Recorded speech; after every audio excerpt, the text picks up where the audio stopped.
Good morning. I just finished a great book called Orphan Train. It's by Christina Baker Klein. I found it at the public library because they're doing a book study on it. And so I wanted to pick it up and read it. And I looked online, and the reviews are very, very positive. So I thought I'd pick it up and check it out. It's a historical fiction, and it's about these two separate lives. One is the life of Vivian. Vivian is in her 90s now, in modern day times, and so it flashes back and it tells her story of being on this orphan train. And the orphan train was actually this real train, this really happened, where these children who were orphaned in New York City during the early part of the 20th century, they were sent on this train, and they would just put them together in this big group, and they would stop at certain places all along America, and they would try to get them adopted out.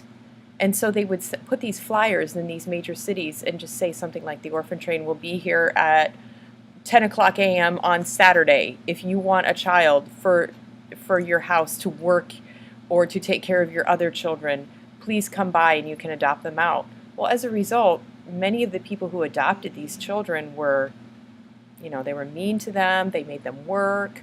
They said that they were supposed to go to school, but they really didn't. So on the one hand, you get that flashback of that story of Vivian back in the early 1900s. Then there's also the story of Molly.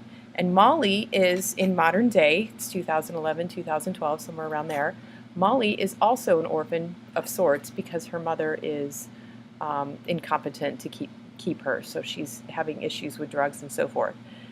These two worlds link up because Vivian and Molly actually meet one another, and it is a beautiful story. So if you're looking for a historical fiction story that is kind of interesting, something a little bit different from what you've been reading, pick up Orphan Train. Like I said, I found it in the public library. I'm not sure if our media center here has it, but it's a really solid, really well written book.